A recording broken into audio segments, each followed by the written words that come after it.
হযরত আমিরুল মুমিনিন রাদিয়াল্লাহু তাআলা আনহু পৃথিবী সরজমিনে রাসূল পাক সাল্লাল্লাহু আলাইহি ওয়াসাল্লামের জন্মের 13 বছর পরে জন্ম নিয়েছেন। আব্বাজি আমার তিনি এমন একজন সুঠাম দেহের মানুষ ছিলেন বাবা, গায়ের রংটাও খুবই সুন্দর ছিল, দেখতে খুবই ভালো মানুষ ছিলেন বাবা। উচ্চারণ হলো ওনার কাজ, পৃথিবী সরজমিনে তিনি উচ্চারিয়ে থাকতেন বাবা। আমার কোন রকম যদি দেরি হতো, ত্রুটি হতো, ওনার পিতা ওনাকে আঘাত করতেন। হযরত ওমর রাদিয়াল্লাহু তাআলা আনহু একদা পিতার অত্যাচারে জর্জরিত হয়েছেন। ওরে আমার সোনা মানিকেরা, আমার বন্ধুগণেরা, বাবারা ভালো করে মাথায় রাখুন, হযরত ওমর রাদিয়াল্লাহু তাআলা আনহু এমন একজন ব্যক্তি পৃথিবীর সরজমিনে যার মতো আপনার কিনা ব্যক্তি ওই আপনার দেখা যায় না মক্কা নগরেতে। মক্কা নগরে ওমর রাদিয়াল্লাহু তাআলা আনহু আস্তে আস্তে যখন আপনার বড় হলেন, জওয়ান হলেন, আবু জাহেলের মতো দুশমন আব্বা আমার মক্কা নগরে রাসূল পাক সাল্লাল্লাহু আলাইহি ওয়াসাল্লাম ইসলামের দাওয়াত যখন দিতে আরম্ভ করেছেন বাবা, সঙ্গে সঙ্গে আমার নবী পাক আঘাত করে বিভিন্ন ভাবে, আল্লাহ পাকের রাসূলকে অত্যাচার করে আবু জাহেল বিভিন্ন ভাবে। কখন আমার নবী নামাজ পড়তেছেন, গায়ে পিঠের উপরে পচা উটের ভুঁড়ি আপনার পিঠের উপরে চাপানো হয়েছে। যে ঘরে আমার নবী আপনার নবী আরাম করতেছেন, ওই ঘরে দরজার কাছে আপনার পচা ভুঁড়িগুলো, নোংরা ময়লাগুলো আপনার রেখে দেওয়া হয়েছে। নবী তো জাহান সাল্লাল্লাহু আলাইহি ওয়াসাল্লাম ঘর মুবারাকা থেকে বাইরে পার হয়ে ওই নোংরাগুলো নিজ হাতে পরিষ্কার করে আল্লাহ পাকের দরবারে ফরিয়াদ করছেন, আল্লাহ মক্কা নগরে আমি নবীকে যারা চেনে নাও তাদেরকে আল্লাহ তুমি ক্ষমা করে দাও।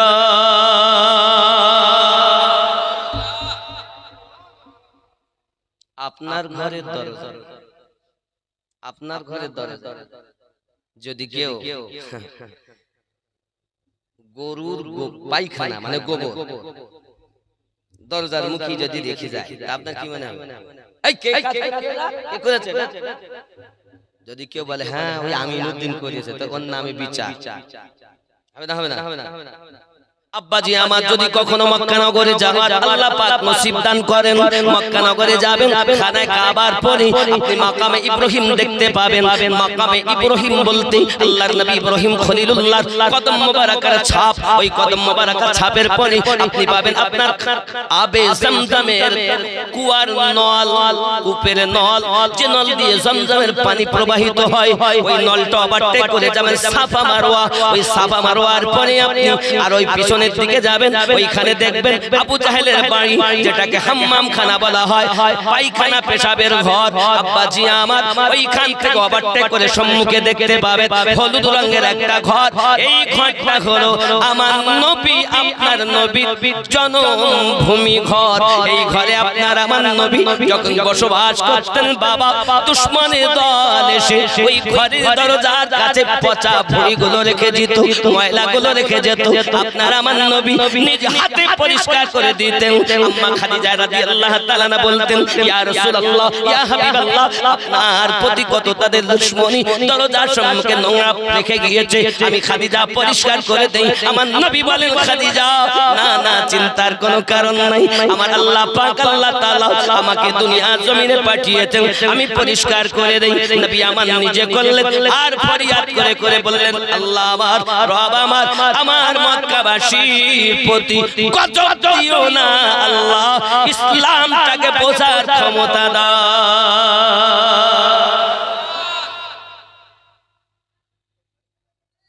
তিনি আমাদের নবী,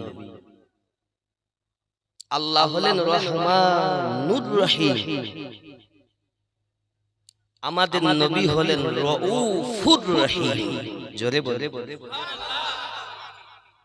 रब है सबके लिए रब्बुल आलमीन, इन्हीं होलेन रहमतल लिल आलमीन।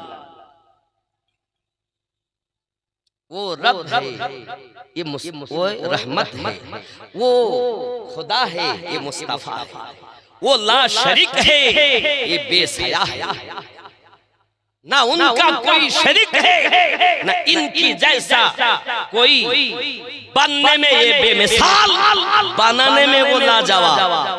जरे बोले কথা কি বুঝতে পারছেন? আব্বাজি আমার সোনা মানিকের ভালো করে মাথায় রাখুন, পৃথিবীর সরজমিনে একজন ভালো মানুষ হতে হবে, ভালো মানুষ হতে হবে। ভালো মানুষ হতে গেলে নিজেকে ভালো হতে হবে। আপনি হয়তো বলবেন আমিনুদ্দিন ভাই আপনি উঠে থেকে ভালো একটা মনের কথা বলছেন, এই কারণে। আচ্ছা আমাদের এটা পশ্চিম বাংলা, এই পশ্চিম বাংলার রাজধানী কোথায় গো? জি, পশ্চিম বাংলার রাজধানী ভগবানগোলা। তো কোথা? কোন কথা? কনিকাতা বলে, কোন খাতা? কলকাতা অথবা কলিকাতা পশ্চিম বাংলার রাজধানী। আর ভারতের রাজধানী দিল্লি, দিল্লি যাই বলে, যেটা বুঝলে। তবে মনে রাখবেন যেই দিল্লি বলুক আর দিল্লি বলুক ওর মন ওইদিকে টেনছে, এখানে না, ওই সেই দেশে, নাকি বলেন? আর এই যে দেহ রাজধানী, এই দেহ রাজধানী, এই দেহ যে দেশ, এই দেহের রাজধানী কোথায়? কথা বলে জোরে সবাই একসঙ্গে বলেন না। হৃদয়, হৃদয়, কল, অন্তর। আল্লাহ পাক রব্বুল ইজ্জাত বলেন আমি মানব দেহের ভিতরে একটি রাজধানী দিয়েছি, রাজধানী যদি ভালো হয় পুরো দেহ ভালো হবে। ওই রাজধানীটার নাম হলো কলব। জোরে বলুন সুবহানাল্লাহ। এই কলবের রোগ হলো 14টা। কটা? আমার এই ওয়াজ বলা সম্মলবিরা করবে না, এরা শুধু ওয়াজ করে ফজিলাতের ওয়াজ।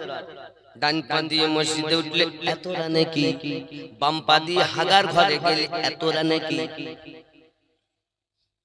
পেশাবের দোয়ায় এতটা নেকি, পায়খানার দোয়ায় এতটা নেকি, মসজিদে ঢোকার দোয়ায় এতটা নেকি। কিন্তু আমার এই ওয়াজ খুব কম লোকই করে, খুব কম। যুবকরা কলবের রোগ হলো 14টি। আমি বলিনি, আমার আল্লাহ পাক জানিয়েছেন এই কলব যার পরিষ্কার হয়ে গেল ওই ব্যক্তি একজন সুপারম্যান হয়ে গেল।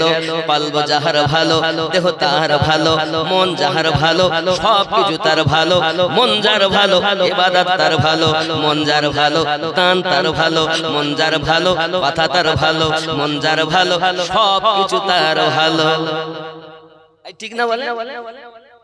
এই কমিটি জালসা দিয়েছে, আমাকে 30,000 টাকা দিয়েছে। কত? কথা বলে দেখো আমি 30 করে নিয়েছে বলবে, বলে বাবা এরপর তো আমি 50 করে নিব, ও পায়ে ধরে নিব। তাও কেন নিব বাবা? আপনার টাকা নিয়ে আমি সব খাই না গো। একটা প্রতিষ্ঠান তৈরি করছি আহলে সুন্নাত ওয়াল জামাতের, হয়েও গেছে, মাদ্রাসা চলছে, কিন্তু মাদ্রাসার কাজ বন্ধ নাই, চলছে। আব্বা এই আপনাদের কালকে আমি আসার আগে ওই মাদ্রাসায় 1 ঘন্টা মাটির কাজ করিতে এসেছি। কি মনে করছেন? 30,000 টাকা দিলে 3,000 টাকা আমি নেই, 2,000 টাকা আমি নেই, যাওয়া আসা খরচা বাদ দিয়ে সব মাদ্রাসায় দেই। আপনি আমার হিংসা করেন, কোনো অসুবিধা নেই, যত করবেন আমার তত লাভ।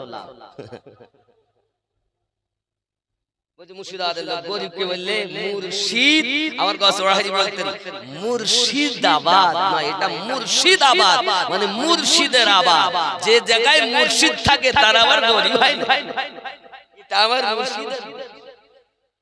আল্লাহ রহম করুন, জোরে বলি। আর আপনাদের আজকে মাহফিলের শেষ মোনাজাত যিনি করবেন জনাব মাওলানা মুহাম্মদ বদরুল আলম সাহেব মাদ্দাজিল্লাহ আলিয়া, তিনিও বড় এই তরিকতের একজন মুহাব্বতের মানুষ। জোরে বলুন সুবহানাল্লাহ। বাবা আমার এই কলবের রোগ হলো 14টা। কয়টা? ও বাবা ইউটিউব দেখে দেখে বড় মৌলবীদের ওয়াজ শুনতেছো, নামাজ আছে, দাড়ি আছে, টুপি আছে, হজ আছে, যাকাত আছে, কিন্তু ভালো একটা মন নাই। জেনে নাও আল্লাহ পাক বলছেন 1 নাম্বার কলবে মারিদ অর্থাৎ রুকন অন্তর, সূরা তওবা আয়াত নাম্বার 125। ভালো করে বুঝবেন, আজ আমি ফারুক আজমের করব, কিন্তু এটা অন্তরটা বলে নি, বলবো না ছেড়ে দেব। বলবো আব্বা আমার এক নাম্বার কলব বললাম কলবে আপনার কি নাম মাজিদ অর্থাৎ রুগ্ন অন্তর সূরা তওবা আয়াত 125 দুই নাম্বার কলবে মাকতুম অর্থাৎ মোহর মারা অন্তর সূরা আল বাকারা আয়াত নাম্বার 7 তিন নাম্বার কলবে গাফিল অর্থাৎ গাফিল অন্তর সূরা আল আরাফ আয়াত নাম্বার 179 কয়টা রোগ বলা হলো চারটি আব্বা আমার পাঁচ নাম্বার বলা হয়েছে কলবে মুতমাইন্না অর্থাৎ শান্তিপূর্ণ অন্তর সূরা ফজর আয়াত নাম্বার 27 যুবকরি ভালো করে বুঝুন ছয় নাম্বার কলবে মুনিব অর্থাৎ বিনতি অন্তর সূরা কাফ আয়াত নাম্বার 33 ও 34 হে যুবক আমার সাত নাম্বার কলবে যায়েক অর্থাৎ বক্র অন্তর সূরা আল ইমরান আয়াত নাম্বার 8 সবকিছুই কোরআনে আছে চোরেরা বলে না নামাজ তো দিয়েছে কিন্তু ওই নামাজে রব দেখে না ওই নামাজে নবীও দেখে না ওই নামাজে কিছুই দেখে না নামাজও পড়ে আর মন মাঠেও থাকে আছে না সব আমাদের মতো বক্তা চোরদের জ্বালায় আপনারা সঠিক জিনিস পাননি দোষ আপনাদের না আমাদের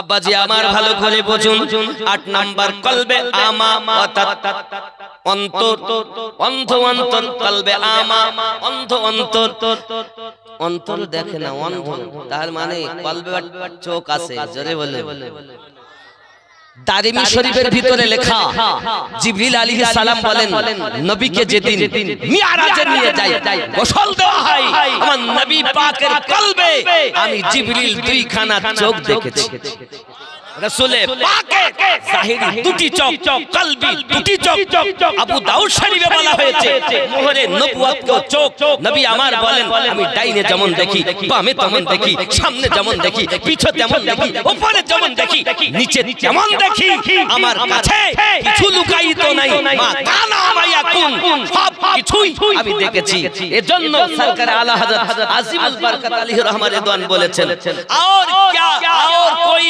गायब तुमसे नेहा हो भला जब खुदा ही ना छुपा तुम पे करोड़ों दरूद बोले बोलो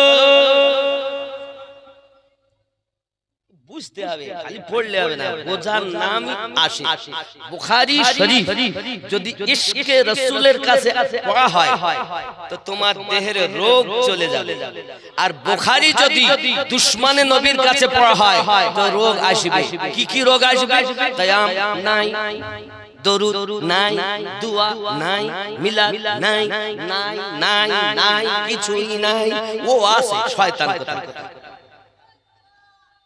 বুখারী যার কাছে পড়তে হয় বুখারী এমন মানুষের কাছে পড়তে হয় যার কাছে পড়লে বুখার চলে যায় রাসূলের দিদার নসিব হয়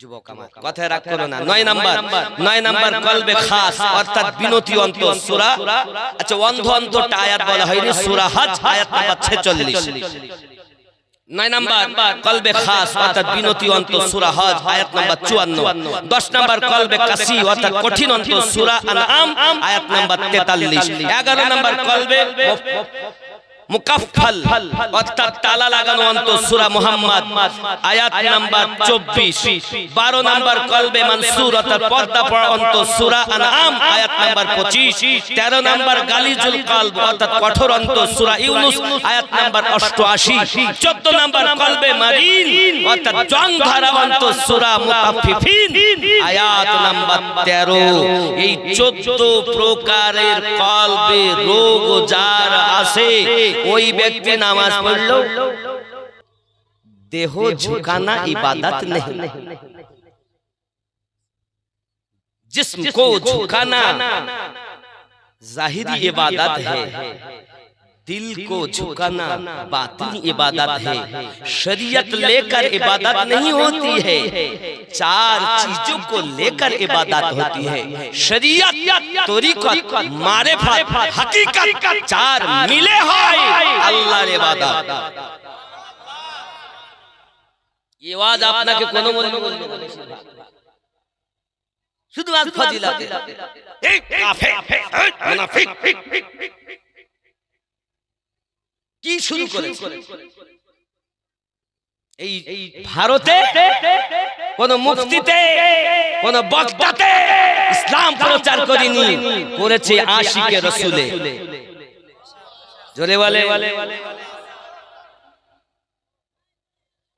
যাই হোক, রাগ করবেন না বাবা, অনেক কথাই বলে ফেললাম। একটু দরুদ আল্লাহুম্মা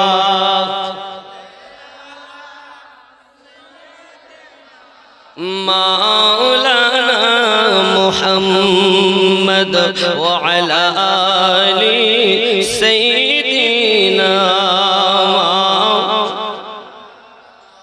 হযরত ওমর রাদিয়াল্লাহু তাআলা উপস্থিত হয়ে আছেন, জওয়ান হয়েছেন, বড় হয়েছেন। বাবা আমার যোদ্ধা ছিলেন তিনি, বড় কোথাও কোথাও কুস্তি হতো, কুস্তির জন্য চলে যেতেন, কুস্তিতে উনি জয়লাভ করে চলে আসতেন। বাবা একদা এমন হয়ে গেল, বাবা আমার আবু জাহেল একটা মিটিং ডেকেছে। বাবা ওই মিটিং এর ভিতরে পরামর্শ হলো, কেউ যদি মুহাম্মদ সাল্লাল্লাহু আলাইহি ওয়াসাল্লামের আপনার কিনা গলা কেটে এনে দিতে পারে, তাকে আপনার প্রাইজ দেওয়া হবে, 100 উট দেওয়া হবে।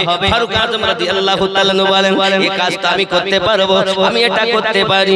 আব্বা আমার সোনা মানিকেরা, এমন সময়তে ওমর রাদিয়াল্লাহু তাআলা আনহু আপনার কিনা চলেছে, আপনার কিনা নবী পাকের গলা কাটার জন্য। ওইদিকে আপনার আমার নবী আল্লাহ পাকের দরবারে ফরিয়াদ করে বলছেন, মালিক আমার রব, আমি নবী আপনার কাছে কত মানুষ মক্কা নগরে আমার সঙ্গে দুশমনি করে, তাদের জন্য আমি বদদোয়া করি না, তবে আপনার কাছে আমি নবী একটা জিনিস চাই, আমাকে দিন, ইয়া তো ওমর আমাকে দিন। আমার আল্লাহ পাক বলেন, হাবিব আমার আপনি কাকে চাচ্ছেন বলুন। আল্লাহ পাকের কাছে রাসূল আমার জানিয়ে দিলেন, আল্লাহ খাত্তাবের বেটা ওমর আমাকে দিন। মহান আল্লাহ পাক বলেন, হাবিব আমি তোমার, তুমি আমার, তুমি যাতে রাজি আমি আল্লাহ তাতে রাজি। ওগো আমার হাবিবুল্লাহ, তুমি যাতে রাজি আমি আল্লাহ তাতে রাজি। চাইছো তুমি ওমরকে, আমি আল্লাহ ওমর তোমায় দিলাম। নবী পাক ওদিকে আল্লাহ পাকের কাছে চেয়েছেন, কেউ হয় মুরিদ আর কেউ হয় মুরাদ। मांगले ना और है,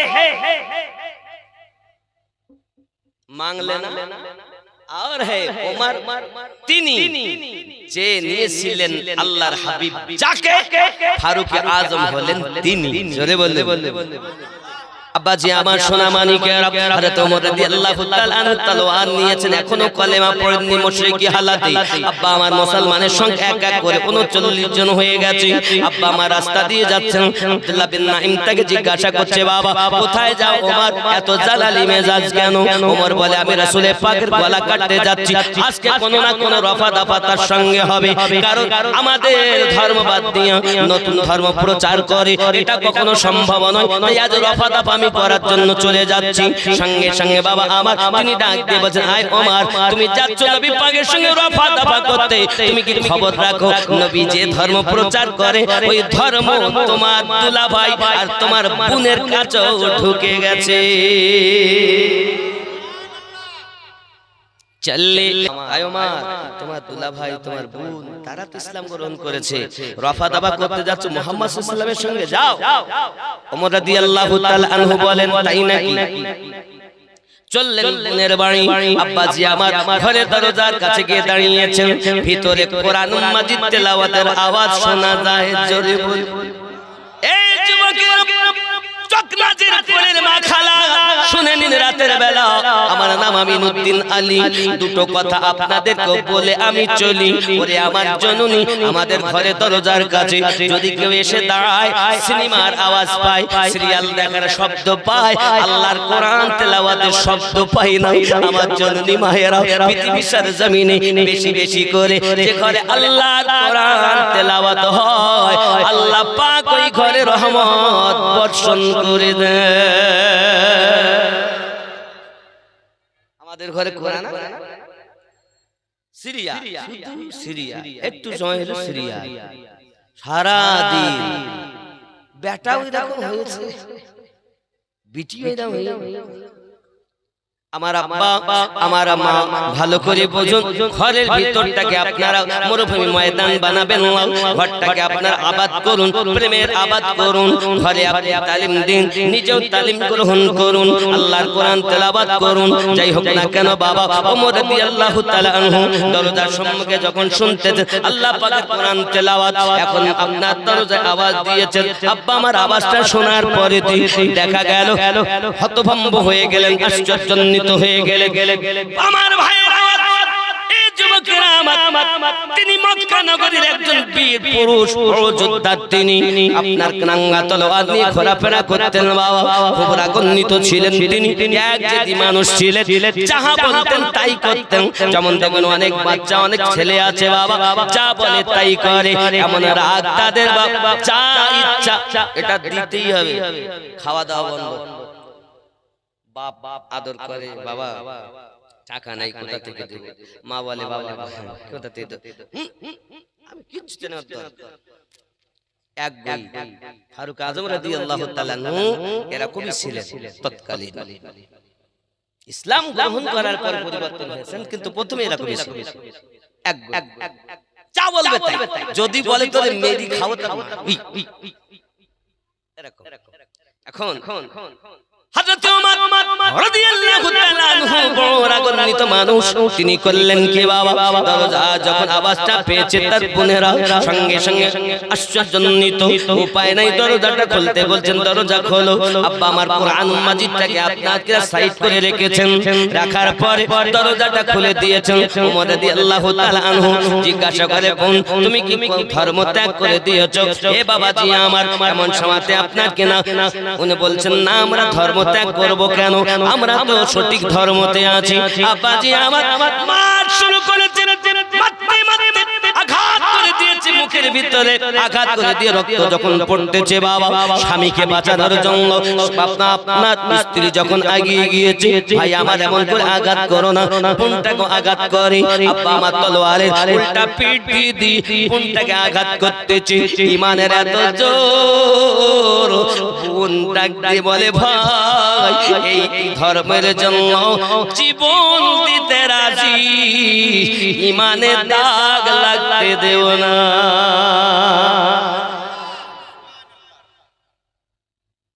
দিতে পারি।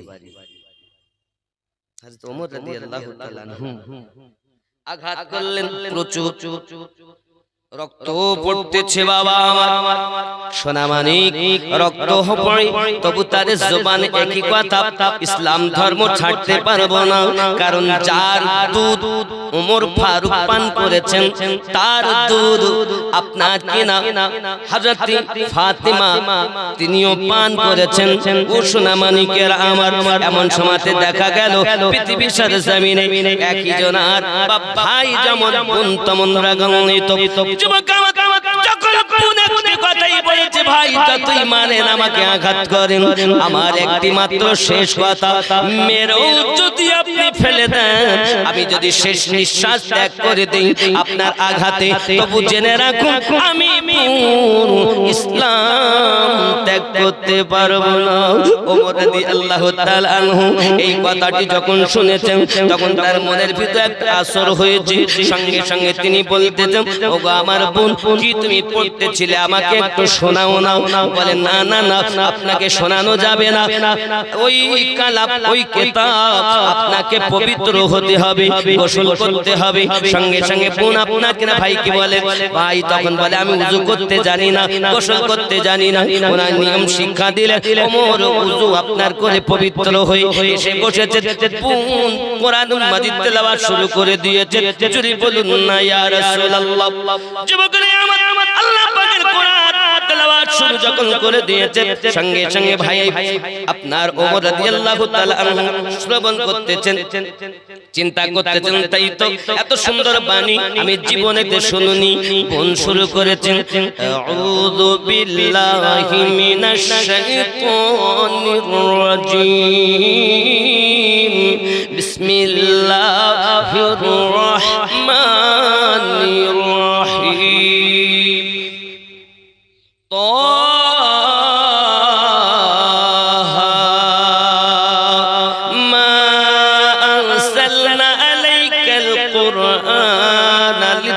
يستسقى إلا تذكرة لمن يخشى تنزيلا ممن خلق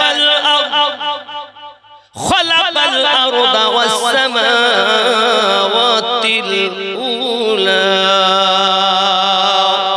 الرحمن على العرش استوى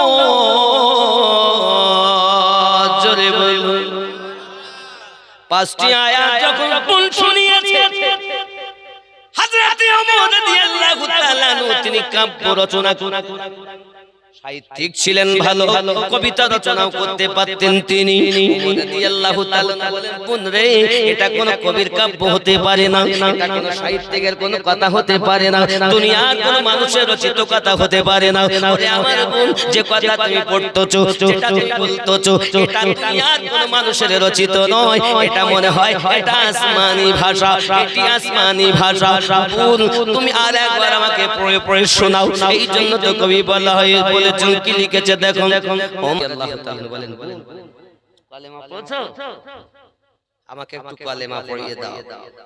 এই দুনিয়ার কোন মানুষের না, এসেছিলাম গর্দান নেব, এখন আমি গর্দান দেব। দেবে নাটা কেন? আল্লাহর হাবিব তো চেয়েই নিয়েছেন ওমরকে। জোরে বলে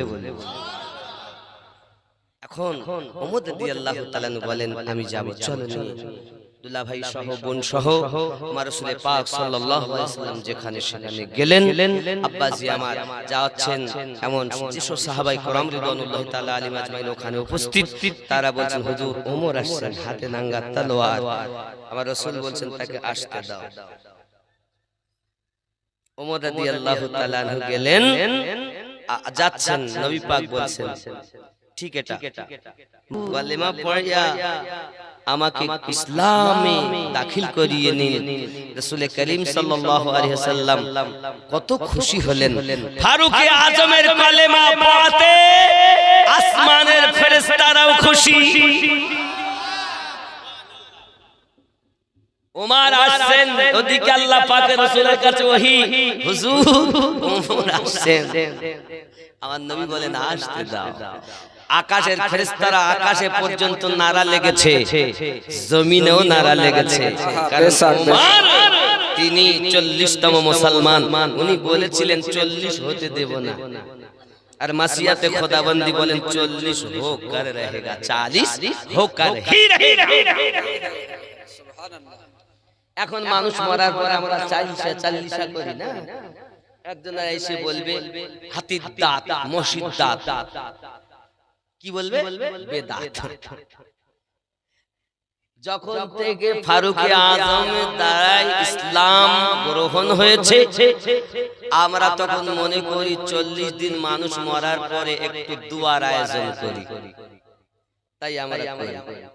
বাপজি আমার ওইটাকে স্মরণ করে, কারণ ইসলাম তার পথ থেকে আস্তে আস্তে প্রচার শুরু হয়েছে। তার আগে ওগো বাবা জেনে রাখো, ইসলাম গ্রহণ করার পরও কেউ নিজেকে মুসলমান বলে দাবি করতে সাহস করত না। মুসলমান বলে কেউ যদি নিজেকে দাবি করত, তাকে আপনার শাস্তি দেওয়া হতো। কেউ যদি কলেমা পড়তো, তাকে আপনাকে আঘাত করা হতো। কেউ যদি নামাজ পড়তো, তাকে আঘাত করা হতো। ওমর রাদিয়াল্লাহু তাআলা আনহু যখন কলেমা পড়ে নিয়েছেন, আপনার আমার নবী বলে, ওমর রাদিয়াল্লাহু তাআলা আনহু, আমি একটু নামাজ আদায় করব। এমন সময় ভিতরের দিকে যাচ্ছেন, ফারুক আজম বলেন, আপা ইয়া রাসূলুল্লাহ সাল্লাল্লাহু আলাইহি ওয়াসাল্লাম, এখন আর ভিতরে হবে না, চলেন মক্কার সরজমিনে কাবা শরীফের চবুতরাতে যাইয়া আমরা নামাজ আদায় করব। যদি বলুন সুবহানাল্লাহ। নবী আমার বলেন, ওমর তুমি কি জানো এই নামাজের জন্য আমি নবীকে কত কষ্ট হতে হয়েছে, এই নামাজের জন্য আমি রাসূলের পাককে কত আঘাত সহ্য করতে হয়েছে। আমি যখন খানায় কাবার আপনার শ্রী আনি খানায় কাবার বারান্দাতে নামাজ শুরু করে দিয়েছি, আমাকে কত আঘাত করেছে, আবু জাহেলের দলের লোকেরা আমাকে অত্যাচার করেছে। ওগো ওমর তুমি জানো না আমার প্রতি অত্যাচার করেছে, এমনকি একবার আমার গলাতে ফাঁস লাগিয়ে দিয়েছে, আমার জিহ্বাখানা যেন বার হয়ে যায়। খাতুনে জান্নাত ফাতিমাতু জোহরা সালামুল্লাহি আলাইহা ছুটে এসেছেন আর নিজে পিঠ থেকে ওই ময়লাটা সরিয়ে দিয়ে আপনার কিনা আমার রাসূল পাক নামাজটা সমাপ্ত করেছেন হাত দুটি তুলে ফরিয়াদ করেছেন আয় রব্বে কারীম এই মক্কার মানুষ আমায় চেনে না তুমি তাদের হেদায়াত নসিব করে দাও সুবহানাল্লাহ সুবহানাল্লাহ এমন নবী জগতে পাবেন না আব্বা আমার এমন দরুদি আর পাবেন না এইজন্য আমার গাউসে ওয়াহারি রাহমাতুল্লাহ আলাইহি বলে হায় হায় এতিম হালেমা আমিনার কোলে ওগো রহমত নেমে এলো প্রসাব পরে অশ্রু ঝরে উম্মত বলে কাঁদিল রহমত নেমে এলো দুঃখী জনের ঘরে ঘরে খাই নাই কে তার সন্ধান করে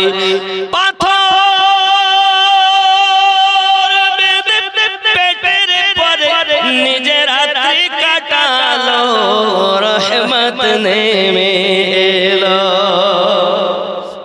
সুবহানাল্লাহ সুবহানাল্লাহ আব্বাজি আমার সোনা মানিক রাসূল করিম সাল্লাল্লাহু আলাইহি ওয়াসাল্লাম এমন একজন দয়াল নবী এমন একজন দরিদ্র নবী আজ জগতে খুঁজে পাওয়া যায় না আব্বাজি আমার ফারুক আযম রাদিয়াল্লাহু তাআলা নু কালেমা পড়ার পরে টুকটুক করে আবু জাহেল দরজাতে যায় আওয়াজ দেয় দরজাতে যখন আওয়াজ দিয়েছে আবু জাহেল দরজাটা খুলে দিয়েছে খোলার পরে ওমর রাদিয়াল্লাহু তাআলা আনহু বলতেছেন আয় আবু জাহেল তুমি জানো আমি তোমাকে বলতে এসেছি ইসলাম ধর্ম আমি গ্রহণ করে নিয়েছি আমি ইসলাম ধর্ম গ্রহণ করে নিয়েছি দরজাটা খুলে ওমর রাদিয়াল্লাহু তাআলা আনহুর মুখে আবু জাহেল যখন এই কথাটি শুনেছে বাবা আমার মনে মনে রেগে কিন্তু বিষ হয়ে গেছে আব্বা ফারুক আযম বলেন আবু জাহেল তোমার জেনে রাখা দরকার মুহাম্মদ মুস্তাফা সাল্লাল্লাহু আলাইহি ওয়াসাল্লামের উপরে আঘাত করার আগে আমি ওমরকে আপনার কিনা পাশ করতে হবে জানতে হবে বুঝতে হবে এতটুকু কথা যখন ফারুক আযম বলেছেন আবু জাহেল রাগের চোটে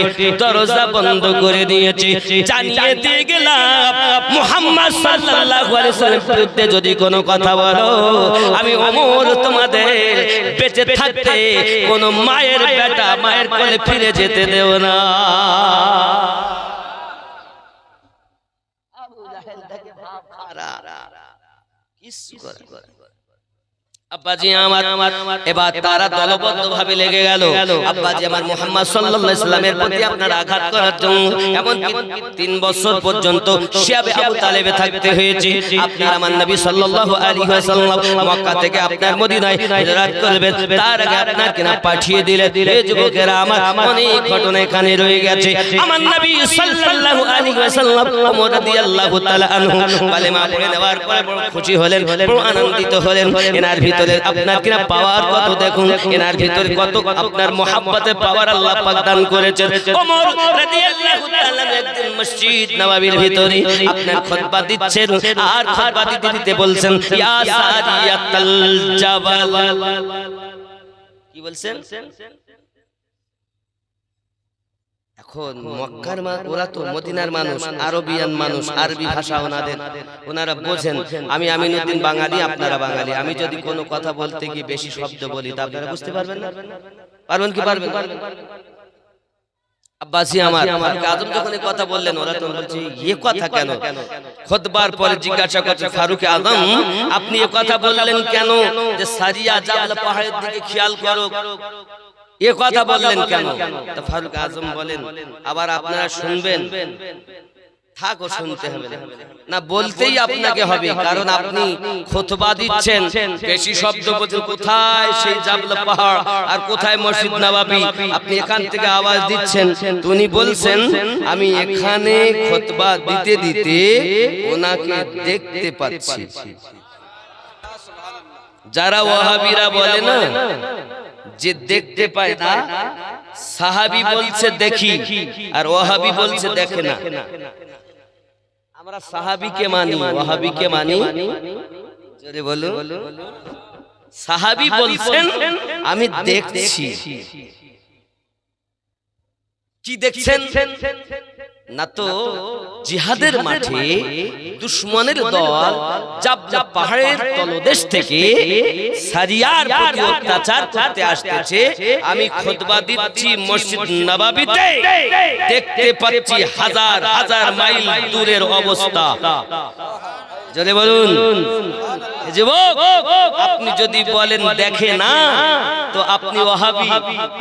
মানলে আবু বকর, না মানলে আবু ঘাড়ে লাঠি মারবে। মানা না মানা আপনার, আমরা সাহাবীকে মানি, ওয়াহাবিকে মানি।